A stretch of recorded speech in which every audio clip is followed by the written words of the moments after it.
Now that we've learned how to add video to our apps, we're going to see how to do the same with audio. But this time we're going to take things a little bit further and actually show you how we can create buttons to allow the user to interact with the audio directly, and then we get full control over what those buttons actually do. So fairly straightforward, but very powerful as well. Let's start in the usual way by creating a new project. I'm going to call this Sound Demo. And then usual settings, blank activity, and all the defaults there. While that's getting created, let's jump over to Chrome to download a sound file. So you can use any sound file you like for this, but I'm going to get mine from soundbible.com. And there's a huge range you can get, all for free.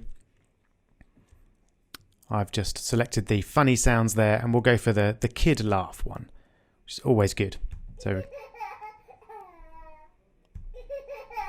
very nice. Warms your heart, doesn't it? So just click on the name of the sound effect you want to use. And then I would recommend clicking on the MP3. It's going to get annoying actually, isn't it? But there we go. And then I'm just going to download mine to the desktop. You might want to rename it to something simple. I'm going to call mine Laugh. And then we can import that into our app. We're now ready to go. So you may remember from the last one that what we're going to do is to create a res folder. Sorry, in the res folder, we're going to create a new directory called raw.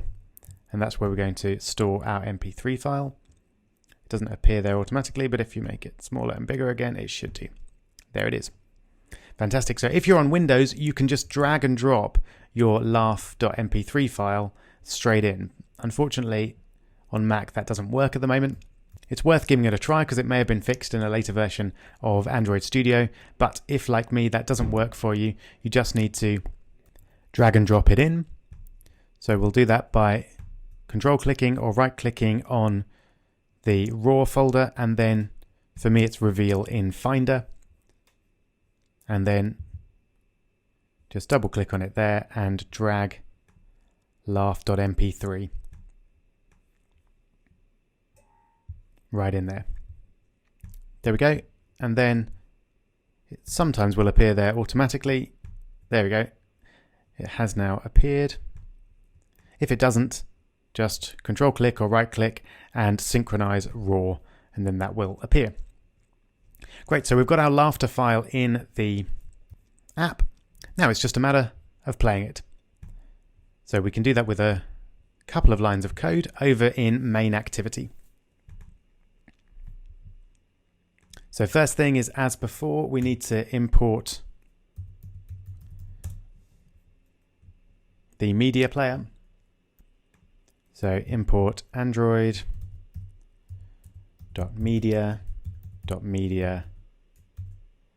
player.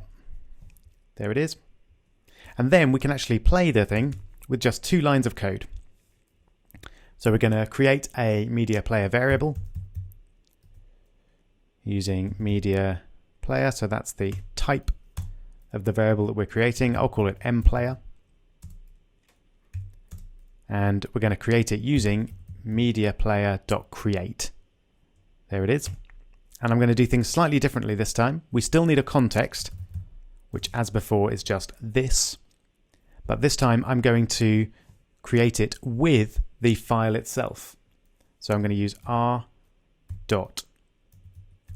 so R for resources, raw to get the raw folder, and then there it is, laugh.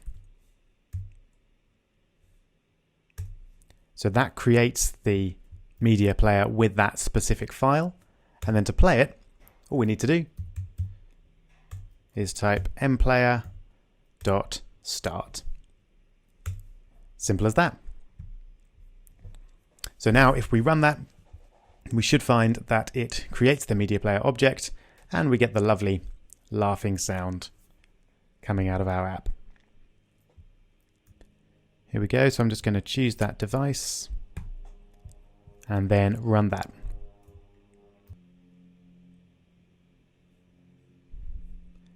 And wait for it.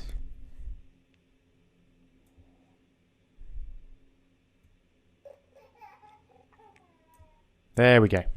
I hope you heard that. So that played on our app over here. There's our sound demo app. So now we've got sound up and running. I'm going to give you a quick challenge, and that is going to be to alter our app so that we have two buttons. One is play and the other is pause. And instead of then playing the sound file the moment the app is run, it plays it every time the user clicks play. And of course, pause, we want to pause the sound from playing. Now, I haven't shown you how to do pause before, so you might need to do a quick bit of Googling to try and work out what the pause command is. But I think you might be able to do that.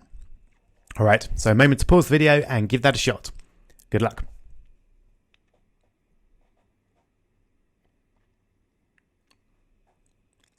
All right, hope that went well. I'm going to jump over first to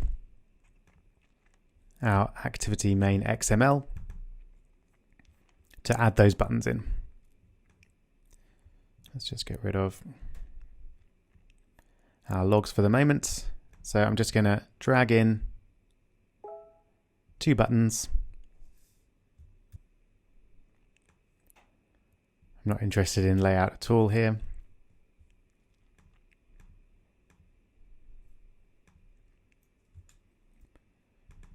So that top one's going to be my play button. Set the ID to play button. And we'll update those.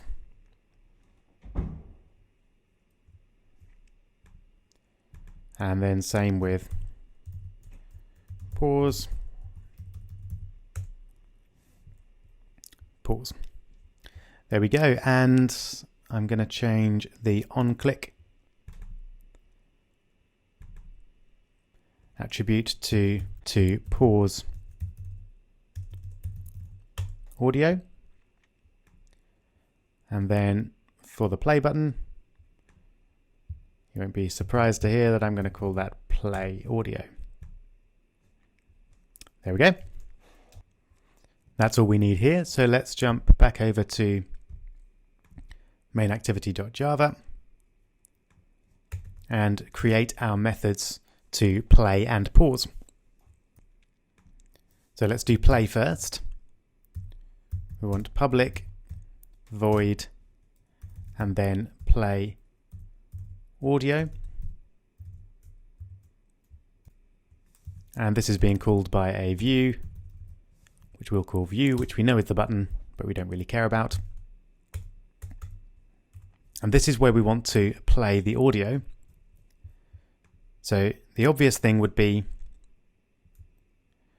to just take the code from there and pop it in there.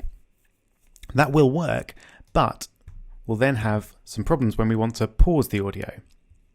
So let's just see what happens if we want to create our pause audio method. So same as before. Now, if you figured out what the pause command is, if I write that in here, it turns out to be mplayer.pause. Simple enough. If you didn't figure that out, shame on you. But of course, if we move that into here, the mplayer variable is only defined in this method up here. So what we're going to need to do is define the mplayer variable outside of these two methods. So again, that's simple enough. I'm just going to take the bit of code that defines our mplayer variable and pop it right outside of those two methods. And then, of course, we don't need to define it again because it already exists. So now we've got a global mplayer variable which we can access anywhere in our code. And just before we run that, we just need to add android.view.view. There we go. Otherwise, it won't pick up on those. So you might be wondering exactly whether this is going to start and restart the audio every time, or whether it's actually going to stop and then start again where it was before. So maybe have a quick think about that and what you expect to happen, and then we'll find out when we run the app. So first of all, I better put sound on my machine before I panic. There we go. Okay, so we've got our play button working. And pause definitely works because the audio has stopped. But the play button actually restarts. Let's see if I can make that clear for you. So I've paused it near the end, but the play button actually restarts it. So we might have been able to anticipate that. All we need to do to fix it is to define our mPlayer variable, or say what we want our mPlayer variable to contain in the onCreate method. So this will then create the media player with this particular sound file, and then this just starts playback and pauses playback. So now we should get the behavior that we want. So the pause button is actually pause rather than stop, which is what was happening just now. Oh, well, to be fair to the buttons, it was a pause button. It was the restarting that was actually setting it back to the beginning again. So let's take a look now. There you go. So hopefully you can hear the difference there.